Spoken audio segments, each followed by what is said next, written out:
This is we created some raised beds here. These are actually dug in the ground, but we're amending the soil to make the soil what we want it. And we'll put like several raised beds here, but we get a lot of small farms now that are organic farms that are starting to use raised beds and amending them with compost and wood chips and other materials. So we can do that with the 220 and our 320 by creating sometimes special axles, putting on different tires, getting different widths of straddle rows. And we're going to just do that on this particular bed here that we created.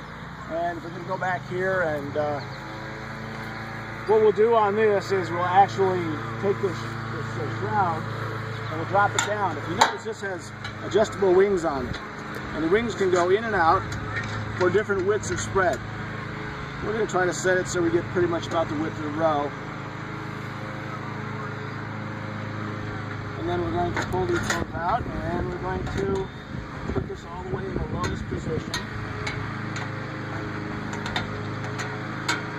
If you want the material to be thrown down on the bed and the wings, now if you look at the end, the wings, you can see the wings are actually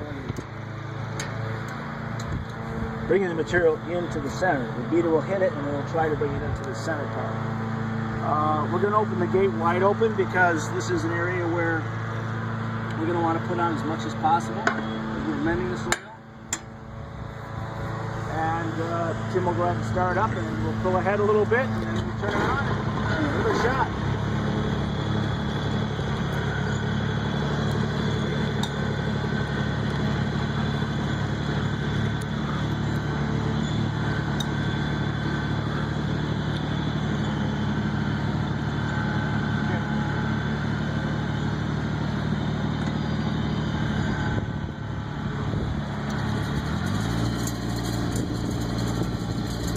So we're just putting material on the raised bed.